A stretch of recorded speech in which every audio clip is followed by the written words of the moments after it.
Clause यानी कि उपवाक्य, जो कि बहुत ही ज़्यादा इम्पॉर्टेंट टॉपिक है इंग्लिश ग्रामर में। हर कॉम्पिटिटिव एग्ज़ाम, चाहे वो एनवीएस, केवीएस, DSSS भी एग्ज़ाम हो, स्टेनो, सीपीओ, एनडीए या फिर पीएससी, किसी भी कॉम्पिटिटिव एग्ज़ाम, चाहे वो टीचिंग एग्ज़ाम क्यों ना हो, केवीएस, एनवीएस वगैरह, या फिर टेट एग्ज़ाम, वहाँ पे क्लॉज से क्वेश्चन ज़रूर ही बनते हैं कि ये कौन सा क्लॉज है, नाउन क्लॉज है, एडवर्ब क्लॉज है, या एडजेक्टिव क्लॉज है, या फिर मेन क्लॉज है, प्रिंसिपल क्लॉज है, सबऑर्डिनेट क्लॉज है, या डिपेंडेंट क्लॉज है, क्या है ये आपको पहचानना पड़ता है। तो उससे पहले आपको समझना बहुत इंपॉर्टेंट हो जाता है कि क्लॉज क्या होता है, जिसे हम उपवाक्य के नाम से जानते हैं, और इसके क्या क्या टाइप्स होते हैं, किस तरह से आप इसे समझ के आसानी से अपने क्वेश्चंस को सॉल्व कर सकते हैं एग्जाम में। ये सब कुछ आज हम जानेंगे। और आप सभी को पता है इंग्लिश ग्रामर में मैंने बेसिक ग्रामर की जो श्रृंखला शुरू करी है, पार्ट्स ऑफ स्पीच पढ़ाया, उसके बाद मैंने आपको समझाया कि सेंटेंस, क्लॉज और फ्रेज में क्या अंतर होता है, कैसे आप उसे पहचान सकते हैं। उसी श्रृंखला को आगे बढ़ाते हुए, उसी सीरीज़ को आगे बढ़ाते हुए हम अब समझेंगे कि क्लॉज होते क्या हैं और कितने टाइप के क्लॉज होते हैं। क्वेश्चन में अगर आ जाए तो आप कैसे उसे समझेंगे, कैसे उसे सॉल्व करेंगे। जी हाँ, स्वागत है आप सभी का मेरे YouTube चैनल नीरूज लर्निंग हब पे, जहाँ पे मैं आपको सीटेट के हर सब्जेक्ट की पेडागोजी और कंटेंट की तैयारी कराती हूँ। उसके अलावा इंग्लिश ग्रामर, जो भी कॉम्पिटिटिव एग्ज़ाम है या टीचिंग एग्ज़ाम है उसमें क्वेश्चन पूछे जाते हैं, उसकी भी मैं आपको क्वालिटी कंटेंट प्रोवाइड कराती हूँ, मैं आपको उसकी तैयारी कराती हूँ। तो कुछ मेरे बारे में आगे बढ़ने से पहले, मेरा नाम है निर्मला साहू, मैंने बीएड में टॉप किया हुआ था, सीटेट पेपर 1 पेपर 2 मैंने सेल्फ स्टडी से क्वालिफाई किया था। As a PGT English teacher मुझे कई सालों का टीचिंग में एक्सपीरियंस है। चलिए सीरीज़ को आगे बढ़ाते हैं। आज हम समझेंगे क्लॉज क्या होता है, जिसे हम उपवाक्य के नाम से जानते हैं, और इसके क्या क्या टाइप्स होते हैं। ठीक है, आइए देखते हैं क्लॉज। जैसा कि लास्ट वीडियो में मैंने आपको बताया था कि क्लॉज क्या होता है, सब्जेक्ट वर्ब का कॉम्बिनेशन होता है। मतलब ऐसे ग्रुप ऑफ वर्ड या शब्दों का समूह जिसमें एक सब्जेक्ट हो और वर्ब हो, और उससे आपका कंप्लीट थॉट निकलता है। और देखिए, कंप्लीट थॉट भी निकल सकता है और डिपेंडेंट भी हो सकता है, कंप्लीट थॉट नहीं भी निकल सकता, लेकिन क्लॉज हमेशा सब्जेक्ट और वर्ब का कॉम्बिनेशन होगा। अगर ग्रुप ऑफ वर्ड है या शब्दों का समूह दिया है क्लॉज में और सब्जेक्ट वर्ब है, तो आप समझ जाइए वो क्लॉज है। याद रखेंगे, एक क्लॉज कंप्लीट सेंस बनाता है, कंप्लीट थॉट देता है, तो वो सेंटेंस कहला सकता है, ठीक है, और नहीं भी कहला सकता। लेकिन सेंटेंस हमेशा क्या होते हैं, क्लॉज होते हैं, क्योंकि सेंटेंस हमेशा कंप्लीट थॉट देते हैं, उसमें सब्जेक्ट और वर्ब होता है, बिल्कुल कंप्लीट सेंस होता है उसका। इसीलिए हर सेंटेंस क्लॉज हो सकता है, लेकिन हर क्लॉज सेंटेंस नहीं हो सकता। सेंटेंस का मतलब ही है कि अपने आप में कंप्लीट थॉट देना, कंप्लीट सेंस देना, लेकिन क्लॉज में ऐसा ज़रूरी नहीं है। क्लॉज में ग्रुप ऑफ वर्ड होते हैं, सब्जेक्ट वर्ब का कॉम्बिनेशन ज़रूर होता है। तो बहुत सारे क्लॉज जो होते हैं वो कंप्लीट थॉट देते हैं, बहुत ऐसे क्लॉज होते हैं जो कंप्लीट थॉट नहीं देते हैं, वो डिपेंड होते हैं, इसीलिए उसे हम डिपेंडेंट क्लॉज कहते हैं। और जो कंप्लीट थॉट देते हैं उसे हम इंडिपेंडेंट क्लॉज कहते हैं। तो आज हम वही समझेंगे कि उसके कितने टाइप्स होते हैं। आपको ये समझ में आ गया होगा, मैं ऐसी आशा करती हूँ, कि क्लॉज क्या होता है, ग्रुप ऑफ वर्ड है ना, शब्दों का वो समूह जहाँ पर एक सब्जेक्ट होता है, एक वर्ब होता है, कंप्लीट थॉट देगा भी और कंप्लीट थॉट नहीं भी देगा, मतलब वो सेंटेंस डिपेंड होगा इंडिपेंडेंट सेंटेंस पे। अब देख लेते हैं टाइप्स ऑफ क्लॉज। क्लॉज के कितने टाइप होते हैं, 2 टाइप हैं बेसिकली, ठीक है। बेसिकली 2 टाइप है, ध्यान से समझना, जिसे हम मेन क्लॉज कहते हैं, इंडिपेंडेंट क्लॉज कहते हैं, प्रिंसिपल क्लॉज भी कहते हैं, ठीक है। मेन क्लॉज, इंडिपेंडेंट क्लॉज या प्रिंसिपल क्लॉज, ठीक है। और दूसरा होता है, ये हो गया आपका फर्स्ट, और दूसरा होता है आपका सबऑर्डिनेट क्लॉज, जिसे हम डिपेंडेंट क्लॉज कहते हैं। सबऑर्डिनेट का मतलब होता है जो डिपेंड होता है, डिपेंड दूसरे क्लॉज पे।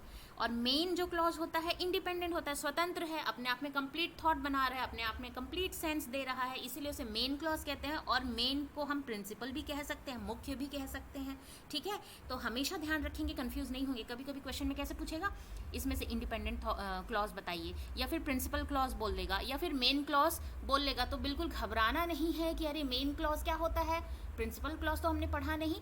जो इंडिपेंडेंट क्लॉज है वही मेन क्लॉज है और वही प्रिंसिपल क्लॉज है। अब कैसे आपको समझ में आया कि ये मेन क्लॉज या इंडिपेंडेंट क्लॉज या प्रिंसिपल जो क्लॉज होता है वो कंप्लीट सेंस देता है, सब्जेक्ट वर्ब का तो कॉम्बिनेशन होगा।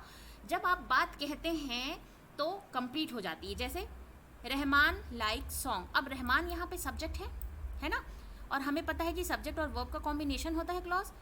और लाइक यहाँ पे क्या है, लाइक यहाँ पर वर्ब है, सॉन्ग यहाँ पे अपने आप में प्रेडिकेट या ऑब्जेक्ट मान लेंगे, ठीक है।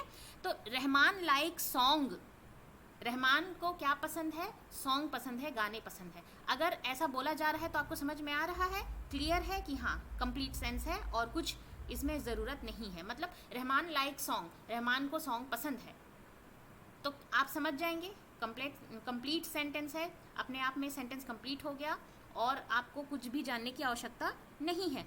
तो ये आपका होता है मेन क्लॉज, इंडिपेंडेंट क्लॉज और प्रिंसिपल क्लॉज। इंडिपेंडेंट क्यों कहा जाता है, क्योंकि इस क्लॉज को, ये एक क्लॉज है, इस क्लॉज को किसी और क्लॉज की आवश्यकता नहीं है, ये किसी और क्लॉज पे डिपेंड नहीं है। अब ये जो इंडिपेंडेंट क्लॉज है, क्या आप इसे एक सेंटेंस नहीं कह सकते, कंप्लीट सेंटेंस नहीं बोल सकते कि रहमान लाइक सॉन्ग, रहमान को सॉन्ग पसंद है, तो क्या ये सेंटेंस नहीं है, पूर्ण वाक्य नहीं है? जी हाँ, बिल्कुल पूर्ण वाक्य है, ये कंप्लीट सेंटेंस है ये। तो इसीलिए कहा गया, शुरू में मैंने आपको जो बताया था कि एक क्लॉज सेंटेंस हो भी सकता है, नहीं भी हो सकता है, ठीक है। और सेंटेंस हमेशा क्लॉज होते हैं क्योंकि कंप्लीट सेंस देते हैं, लेकिन क्लॉज हमेशा सेंटेंस हो ये ज़रूरी नहीं है। वो सेंटेंस हो भी सकते हैं, नहीं भी हो सकते हैं। सेंटेंस कब होंगे, जब इस तरह से ये इंडिपेंडेंट होंगे। रहमान लाइक सॉन्ग्स इंडिपेंडेंट है, इंडिपेंडेंट मतलब अब इसे हमें देखने से समझ में आ जा रहा है ये सेंटेंस अपने आप में कंप्लीट है, आपको और किसी चीज़ का और किसी क्लॉज का कोई इंतज़ार नहीं है। मतलब आप, अगर आपको कह दिया जाए रहमान लाइक सॉन्ग, तो बात पूरी हो गई, आपको समझ में आ गया और आप किसी चीज़ का वेट नहीं करेंगे। तो ये इंडिपेंडेंट क्या है, क्लॉज है। क्लियर है? आई होप यहाँ तक आपको क्लियर हो गया होगा। अब देख लेते हैं सबऑर्डिनेट क्लॉज क्या होता है। अगर सबऑर्डिनेट क्लॉज की बात की जाए, जिसे हम डिपेंडेंट क्लॉज कहते हैं, मतलब ऐसे शब्दों का समूह, a group of word which are dependent on independent clause, ठीक है। जैसे कि आप यहाँ पे देखिए एग्जाम्पल, दैट आर मेलोडियस, वह मेलोडियस है। अब अगर ऐसा बोला जाए तो क्या ये आपको समझ में आ रहा है?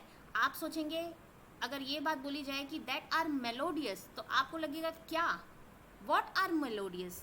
आप इंतज़ार करेंगे, वेट करेंगे आगे कि क्या मेलोडियस है, किसे मेलोडियस कहा जा रहा है। तो अगर कहूँ दैट आर मेलोडियस, वह मेलोडियस है, तो कौन, आप इंतज़ार करेंगे। आपको समझ में आ रहा है सेंटेंस इनकम्प्लीट है, इसके आगे भी सेंटेंस की आवश्यकता, क्लॉज की आवश्यकता है, ठीक है।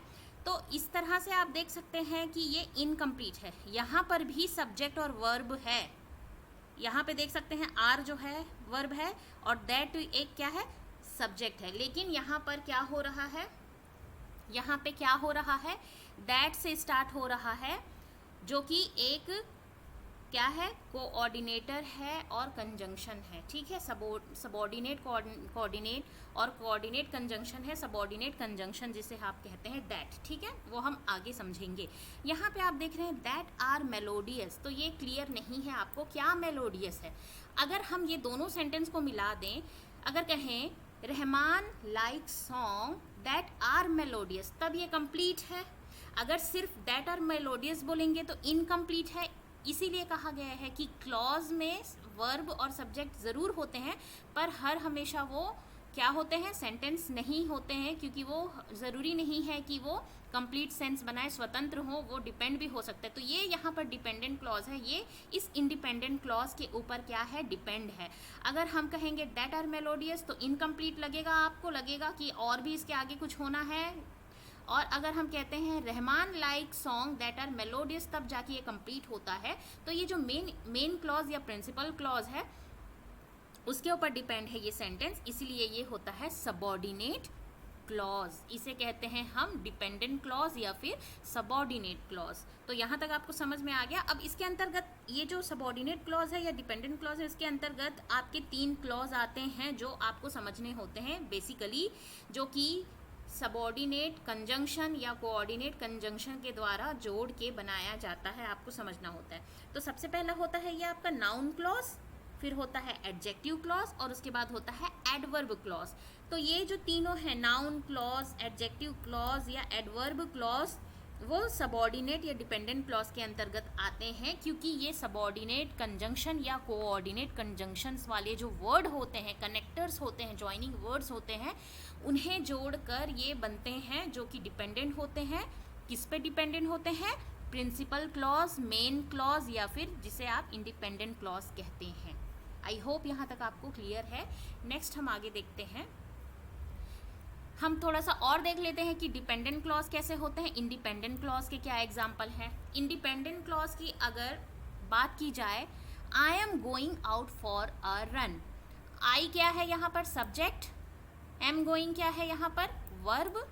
आउट फॉर अ रन ये प्रेडिकेट हो गया। यहाँ पे इंडिपेंडेंट क्लॉज अगर मैं बोलूँ मैं दौड़ने जा रही हूँ, कंप्लीट सेंस है, आपको समझ में आ गया, क्लियर है? हाँ ठीक। लेकिन यहीं पे अगर डिपेंडेंट क्लॉज की बात की जाए तो कहाँ से शुरू होता है? जैसे मैंने बताया, जॉइनिंग वर्ड्स जो सबऑर्डिनेट कंजंक्शन होते हैं या कोऑर्डिनेट कंजंक्शन होते हैं, उनसे स्टार्ट होता है। ये जो फ्रेज, ये जो क्लॉजेस हैं उससे स्टार्ट होता है, इसीलिए ये डिपेंडेंट क्लॉज होता है। और ये जो डिपेंडेंट क्लॉज है किस पे डिपेंड होते हैं? मेन क्लॉज, इंडिपेंडेंट क्लॉज या फिर प्रिंसिपल क्लॉज। अब यहाँ पे डिपेंडेंट क्लॉज की बात की जाए तो ऑल्दो इट इज़ रेनिंग, आप देख सकते हैं कि ये जो कनेक्टर हैं, जो वर्ड्स हैं, उनसे शुरू होते हैं। ऑल्दो, व्हेन, व्हाट, ये सब जो क्या है? आपके सबऑर्डिनेट कंजंक्शन है या कोऑर्डिनेट कंजंक्शन है। इन्हीं को आपको पहचानना होता है कि ये एडवर्ब है या नाउन है या फिर एडजेक्टिव है। ठीक है, अब देख सकते हैं आप यहाँ पे ऑल्दो, हालांकि इट इज़ रेनिंग, बारिश हो रही है। ठीक है, अगर ऐसा बोला जाए हालांकि बारिश हो रही है, मैं आपसे कहती हूँ हालांकि बारिश हो रही है, तो आप वेट करेंगे, हाँ, तो फिर क्या मतलब है? तो आपको समझ में आएगा हालांकि बारिश हो रही है? नहीं, उसके आगे भी कुछ होना है सेंटेंस कंप्लीट करने के लिए। तो यहाँ पे अगर ये बोला जाए ऑल्दो इट इज़ रेनिंग, हालांकि बारिश हो रही है, आई am going out for run, फिर भी मैं, हालांकि बारिश हो रही है, मैं फिर भी क्या करूँगा? बाहर जाऊँगा दौड़ने। तो ये अपने आप में कंप्लीट हो गया। अब आप देख सकते हैं ये जो डिपेंडेंट क्लॉज है वो इस इंडिपेंडेंट क्लॉज पे क्या है? निर्भर है, इसीलिए इसे डिपेंडेंट क्लॉज कहते हैं। इट इज रेनिंग, देखिए ये वर्ब है, इज रेनिंग, ये हेल्पिंग वर्ब है, ये मेन वर्ब है। ठीक है, इट क्या है? सब्जेक्ट है, यहाँ पे सब्जेक्ट भी है, वर्ब भी है, लेकिन यहाँ ये डिपेंडेंट इसलिए है क्योंकि आप देख सकते हैं ये कंप्लीट सेंस नहीं दे रहा है। अगर आप बोलेंगे although it is raining, then आप वेट करेंगे व्हाट? Although what? फिर आप बोलेंगे अगर I am going out for a run तो कंप्लीट लगेगा। और यहाँ पे अगर इंडिपेंडेंट क्लॉज की बात की जाए, अगर आप बोलते हैं आई am going out for a run, तो बात क्लियर है, आपको समझ में आ गई कि मैं रनिंग के लिए जा रहा हूँ या जा रही हूँ, तो आपको क्लियर है, आप उसके बाद सोचेंगे ही नहीं कि ये सेंटेंस में आगे कुछ होगा, आपको समझ आ गया, कंप्लीट है। लेकिन यहाँ पे अगर डिपेंडेंट क्लॉज की बात की जाए, अगर बोल देंगे ऑल्दो इट इज़ रेनिंग, तो क्या हो जाएगा? इनकम्प्लीट हो जाएगा। ठीक है, और अगर इट इज़ रेनिंग बोलते, सिर्फ इट इज़ रेनिंग बोलते, तो ये कंप्लीट था अपने आप में, बारिश हो रही है। लेकिन ऑल्दो लग गया है, मतलब सबऑर्डिनेट कंजंक्शन लग गया है, सबऑर्डिनेट कोऑर्डिनेट कंजंक्शन या सबऑर्डिनेट कंजंक्शन लग जाता है, ऐसे शब्दों का, ऐसे वर्ड का इस्तेमाल आता है, तो वो डिपेंडेंट क्लॉज हो जाता है, जो कि वो फिर इंडिपेंडेंट क्लॉज या मेन क्लॉज पे वो टोटली डिपेंड हो जाते हैं, उसके बिना ये सेंटेंस का सेंस इनकम्प्लीट है। तो इस तरह से आप समझ गए होंगे कि डिपेंडेंट क्लॉज क्या होते हैं, इंडिपेंडेंट क्लॉज क्या होते हैं। दोनों में ही आप देखेंगे, दोनों में सब्जेक्ट वर्ब है, सब्जेक्ट वर्ब है, लेकिन ज़रूरी नहीं है कि कंप्लीट सेंस बनाए। इंडिपेंडेंट क्लॉज जो है कंप्लीट सेंस बनाएगा, पूरा थॉट देगा, कंप्लीट थॉट, लेकिन डिपेंडेंट जो है वो डिपेंड होगा इंडिपेंडेंट पे, कंप्लीट थॉट नहीं देगा, जैसे आप यहाँ देख सकते हैं। अब यहाँ पे आप देख सकते हैं ऑल्दो तो कनेक्टर है, ठीक है, जॉइनिंग वर्ड्स है, इट सब्जेक्ट है, जैसे कि मैंने अभी यहीं पे एक्सप्लेन किया था, इज रेनिंग आपका प्रेडिकेट है, या फिर आप वर्ब भी ले सकते हैं, इनकम्प्लीट थॉट दे रहा है, तो ये डिपेंडेंट क्लॉज है। अब यहाँ पे देख सकते हैं आई am going out for run, मतलब आई आपका सब्जेक्ट है, आई एम गोइंग आउट ये जो है प्रेडिकेट यानी कि वर्ब का कॉम्बिनेशन है, सब्जेक्ट और वर्ब का कॉम्बिनेशन है, कंप्लीट सेंस दे रहा है, तो ये इंडिपेंडेंट क्लॉज हो गया। तो इस तरह से आप समझ सकते हैं कि डिपेंडेंट और इंडिपेंडेंट क्लॉज कैसे अलग होते हैं। दोनों में ही सब्जेक्ट वर्ब होते हैं, दोनों ही सब्जेक्ट वर्ब का कॉम्बिनेशन है, लेकिन कंप्लीट सेंस निकल रहा है, कंप्लीट थॉट दे रहा है या नहीं दे रहा है, ये आपको समझना पड़ता है, और वो आप जितने ज़्यादा एग्जाम्पल सॉल्व करेंगे आपको समझ में आएगा। नेक्स्ट हम देखते हैं इंडिपेंडेंट क्लॉज की बात की जाए, अगर देखिए रोहन वॉक्ड, रोहन चला गया, ठीक है, तो ये सब्जेक्ट है, ये वर्ब है। कंप्लीट, मैं अगर बोलूँ रोहन चला गया तो आपको समझ में आ गया, हाँ सेंटेंस कंप्लीट है, दैट्स इट। ठीक है, ठीक उसी तरह आई थ्रू द बॉल, मैंने बॉल फेंका, आपको समझ में आ गया, हाँ बॉल फेंक दिया, मतलब सेंटेंस कंप्लीट है। आई यहाँ पे सब्जेक्ट हो गया, थ्रू यहाँ पे वर्ब हो गया। ठीक है, यहाँ सब्जेक्ट वर्ब का कॉम्बिनेशन है, कंप्लीट सेंस दे रहा है। तो क्या ये एक सेंटेंस हो सकता है? बिल्कुल हो सकता है। आई थ्रू द बॉल, मैंने बॉल फेंका, एक सेंटेंस है। रोहन चला गया, ये भी एक सेंटेंस बन गया। कंप्लीट थॉट दे रहा है, कंप्लीट सेंस दे रहा है। ठीक है, इसलिए ये इंडिपेंडेंट है, मेन है और प्रिंसिपल क्लॉज है। वहीं डिपेंडेंट क्लॉज की बात की जाए तो if Wednesday goes to if Wendy goes today, Wendy, ठीक है, यदि वेंडी जाता है तो आप वेट करेंगे, आपको लगेगा ना कि सेंटेंस इनकम्प्लीट है, अभी और भी बोलना बाकी है। इफ वेंडी गोज टूडे, अगर वेंडी जाता है, तो जाता है तो क्या, अगर बोल रहे तो अगर तो क्या, तो ये इनकम्प्लीट हुआ, कंप्लीट थॉट नहीं दे रहा है। जबकि यहाँ पे सब्जेक्ट और वर्ब दोनों हैं, सब्जेक्ट वर्ब का कॉम्बिनेशन है, लेकिन इनकम्प्लीट थॉट दे रहा है। If Wendy goes today, Wendy यहाँ पे सब्जेक्ट है, गोज यहाँ पे वर्ब है लेकिन इनकम्प्लीट थॉट दे रहा है क्योंकि इफ लग गया है ना। If Wendy goes today she won't have to go tomorrow, अगर आज वेंडी जाती है तो कल उसे नहीं जाना होगा। अब ये कंप्लीट सेंस दे रहा है क्योंकि अब ये जो she won't have to go tomorrow क्या है, इंडिपेंडेंट या मेन क्लॉज हो गया, इस पे ये डिपेंड है। ठीक है, अब एक और देख लेते हैं sentence. They had an alarm clock that played an annoying song. तो यहाँ पे आप देख सकते हैं they had an alarm clock, they subject है, हैड वर्ब है, एन अलार्म क्लॉक प्रेडिकेट मान सकते हैं। ये अपने, अगर मैं सिर्फ ये हटा दूँ, they had an alarm clock, उनके पास अलार्म क्लॉक है, कंप्लीट सेंस दे रहा है, आप समझ जाएंगे। एक वाक्य है, कंप्लीट है, सब्जेक्ट और वर्ब का कॉम्बिनेशन है, कंप्लीट सेंस दे रहा है, तो ये इंडिपेंडेंट, प्रिंसिपल या मेन क्लॉज हो गया। लेकिन अगर आप इसको हटा के सिर्फ इसको बोलेंगे that played an annoying song, जो कि अनोइंग सॉन्ग यानी कि परेशान या फिर क्या बोल सकते हैं, अनोइंग जो आपको परेशान करता है ना। That play an annoying song, जो कि परेशान करने वाला सॉन्ग चलाता है।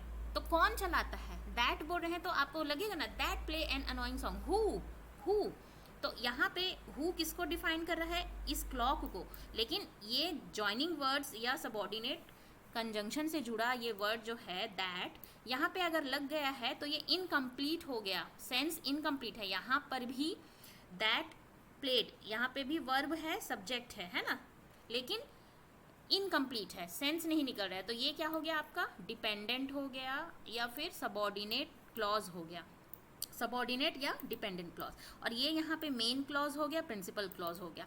अगर दोनों को जोड़ते हैं तब कंप्लीट सेंस निकलता है ना, कि they had an alarm clock that play an annoying song, उनके पास वो अलार्म क्लॉक है जो कि अनोइंग सॉन्ग भी प्ले करता है। तो इस तरह से आप देख सकते हैं कि आप डिपेंडेंट और इंडिपेंडेंट क्लॉज को कैसे क्लासीफाई कर सकते हैं, पहचान सकते हैं। अब इसके अंतर्गत जो डिपेंडेंट जो क्लॉज है, इसके अंतर्गत आप देखेंगे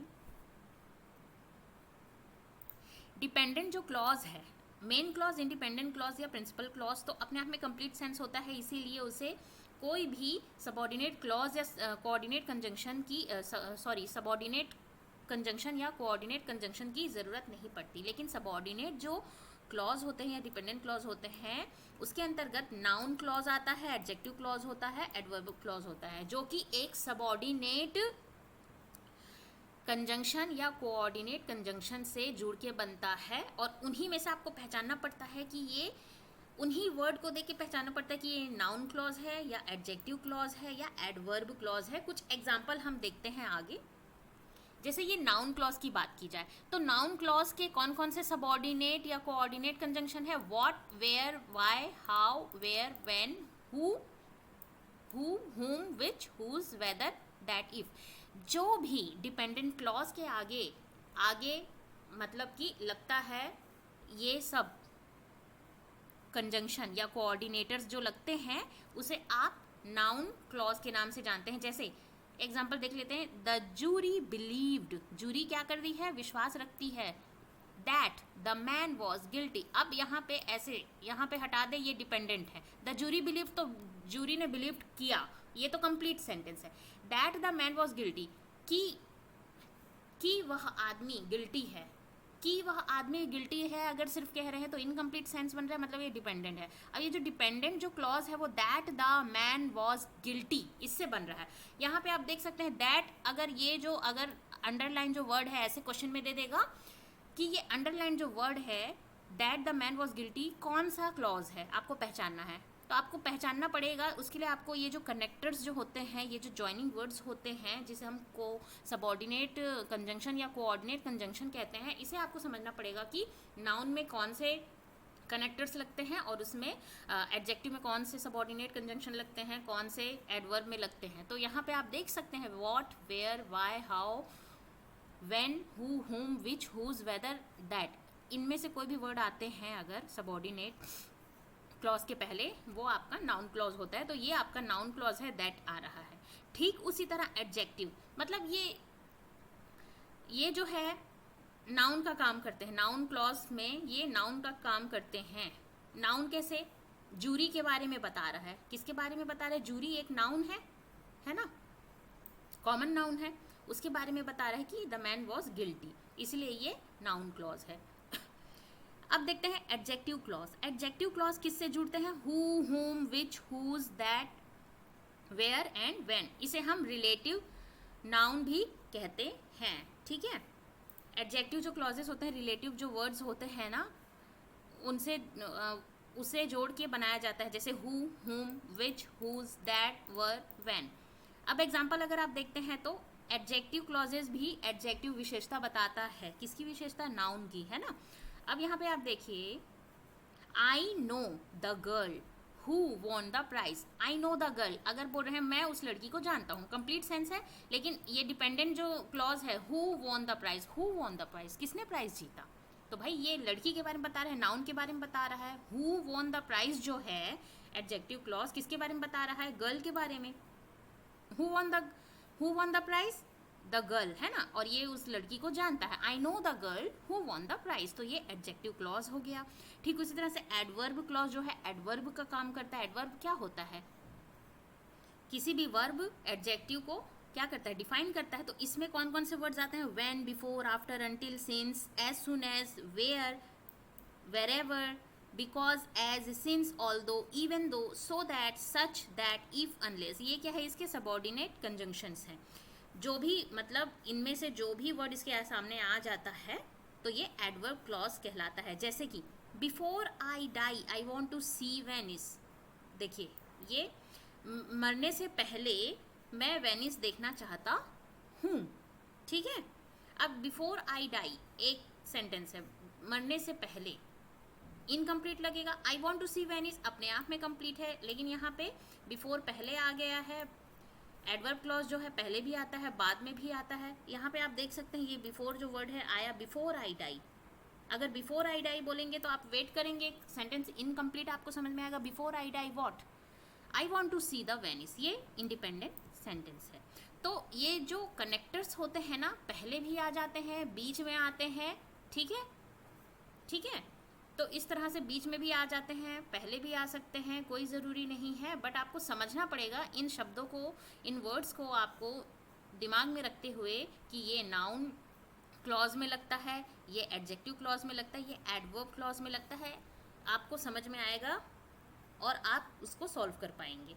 अब इसके बारे में नाउन क्लॉज को और डिटेल में आपको मैं नेक्स्ट क्लास में पढ़ाऊंगी। Noun clause, adjective clause, adverb clause, ढेर सारे एग्जाम्पल के साथ, और हम अच्छे से, बहुत ही अच्छे से समझेंगे। नेक्स्ट वीडियो में इसकी पार्ट में लेकर आऊँगी, क्योंकि अगर अभी समझाया जाए तो वीडियो काफ़ी लंबी हो जाएगी।